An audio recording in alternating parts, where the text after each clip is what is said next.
Hello friends, welcome to our own channel daily stock. तो आज हम आपको अजमेरा रियल्टी पे शेयर एनालिसिस बताने वाले हैं, जिसमें हम आपको बताएंगे फंडामेंटल्स के साथ कि आपको इस शेयर में एंटर करना चाहिए या नहीं करना चाहिए।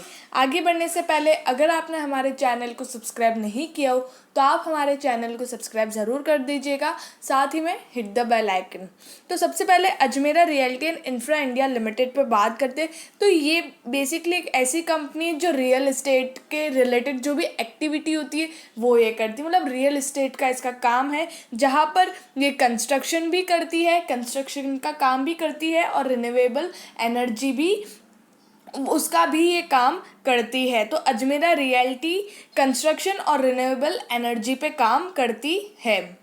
अब बात करते हैं इसके कंपनी डेटा की। तो मार्केट कैपिटलाइजेशन 1096.48 करोड़ का, जिसका इंडस्ट्री का पी अगर आप देखो तो 34.23 है और कंपनी का पी देखोगे तो 36.31। तो इंडस्ट्री के पी से अगर आप कंपेयर करो तो आप ऐसे नहीं बोल सकते कि आपके महंगे भाव पर मिल रहा है। न्यूट्रल, ना इंडस्ट्री के पी से ज़्यादा महंगा मिल रहा है ना सस्ता मिल रहा है। और बुक प्राइस भी देखोगे तो 1.42 टाइम्स पे ही आपको ये शेयर प्राइस मिल रहा है। डिलीवरेबल परसेंटेज 30.78%, मतलब कि इतनी डिलीवरी उठाई गई है इस शेयर की।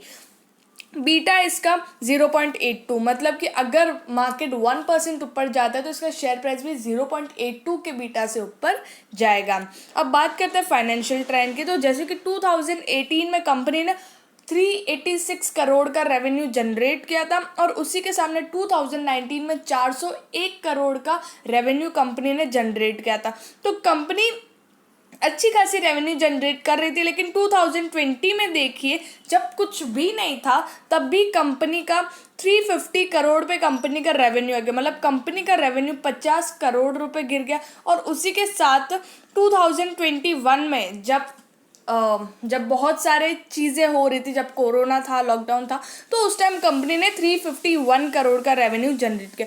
लेकिन कंपनी की प्रॉफिटेबिलिटी देखिए, जब रेवेन्यू इंक्रीज हो रहा है तब भी कंपनी की प्रॉफिटेबिलिटी यहाँ पर गिरते हुए नजर आ रही है। 82 करोड़ का प्रॉफिट उन्होंने 2018 में किया था, then 75 crore, then 32 crore and then 30 crore. तो हर साल कंपनी की प्रॉफिटेबिलिटी गिर रही है। या तो वो मतलब कोई उनके अलग प्लान्स होंगे या फिर उनके एक्सपेंडिचर्स बहुत ज़्यादा है जो वो मैनेज नहीं कर पा रहे हैं। वो हम आपको आगे बताएंगे। शेयर होल्डिंग पैटर्न देखें तो प्रमोटर के पास 69.73% का स्टेक है और पब्लिक के पास है 30.27% का स्टेक। अब बात करते हैं रेवेन्यू स्टेटमेंट की। तो यहाँ पर कंपनी की आप टॉप लाइन देखिए तो कंपनी ने सेल्स 107 करोड़ का किया था सितंबर में, दिसंबर में 120 करोड़ का और मार्च में 78 करोड़ का। तो ये कंपनी की टोटल इनकम है, जहाँ पर टोटल एक्सपेंडिचर आप देखिए 107 में से कंपनी ने 80 करोड़ का, मतलब कंपनी ने सेल्स इतना किया 107 करोड़ का और टोटल एक्सपेंडिचर कंपनी के 80 करोड़ के। दिसंबर में 91 करोड़ और मार्च में यहाँ पर कंपनी के एक्सपेंडिचर्स थोड़े कम हो गए, मतलब 54 करोड़ पे। तो उस वजह से कंपनी की जो नेट प्रॉफिट है, जो बॉटम लाइन है कंपनी की, वो इंक्रीज हो गई। जो सितंबर और दिसंबर में 7 करोड़ थी वो 12 करोड़ हो गई। तो यहाँ पर कंपनी के एक्सपेंडिचर्स है। रिटर्न रेशोज अगर आप देखें तो हर साल गिर रहे हैं। रिटर्न ऑन इक्विटी क्यों गिर रहा है? क्योंकि कंपनी की प्रॉफिटेबिलिटी गिर रही है। जब कंपनी की प्रॉफिटेबिलिटी देगी तो आरओए रिटर्न कैसे देंगे? तो रिटर्न भी कंपनी का गिर रहा है 12.30% से 4.50 पे आ गया। आरओसी की भी सेम यही है, 8.46 से 5.93। इनका मतलब क्या होता है? रिटर्न आरओसी मतलब जो कंपनी की कैपिटल है उस कैपिटल को कैसे यूज करके प्रॉफिट ला रही, रिटर्न दे रही है, यूज बरोबर कर रही, लेकिन प्रॉफिट कम आ रहा है। उस वजह से रिटर्न ऑन एसेट्स देखें तो वो भी गिरते हुए नजर आ रहे हैं यहाँ पर। तो रिटर्न रेशियोज कंपनी के अच्छे नहीं है। उसी जगह लेवरेज रेशो की बात करें तो यहाँ पर कंपनी ने डेट इंक्रीज किया था मार्च 2020 में, लेकिन मार्च 2021 में कंपनी ने फिर से अपना डेट डिक्रीज किया 1.36 से 1.13।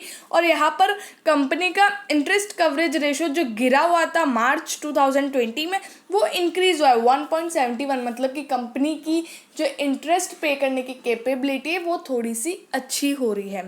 अब बात करते हैं मार्केट प्राइस। तो 5 ईयर हाई है कंपनी का 365.85 रुपीज़, और यहाँ पर कंपनी का जो करंट मार्केट प्राइस चल रहा है वो 309 रुपीज़ चल रहा है। 2.54% फ्राइडे को ये गिरा था, 8.05 रुपीज़ गिरा था। तो अब बात करते हैं कि इस शेयर में एंटर करना चाहिए या नहीं करना चाहिए। तो यहाँ पर इस शेयर ने एक मंथ मतलब कि एक महीने में ये 70% का इस कंपनी ने रिटर्न दिया है। मतलब कि ये शेयर 165 से 324 तक भागा है। आप समझ सकते हो 70% रिटर्न जो कितनी बड़ी बात होती है। तो अब ज़्यादा कुछ नहीं, अब ये जो शेयर है सॉरी, ये शेयर बस थोड़ा सा करेक्शन दे रहा है।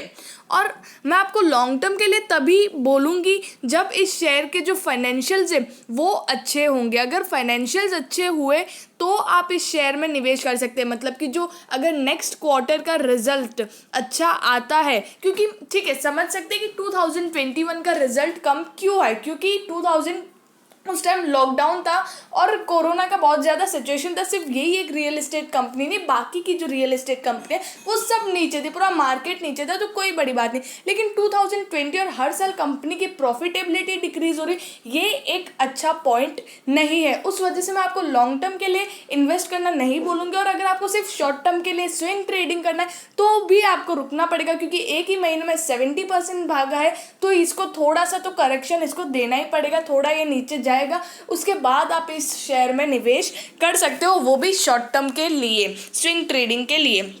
अगर आपको वीडियो अच्छा लगा तो please like and share and subscribe our channel. Thank you.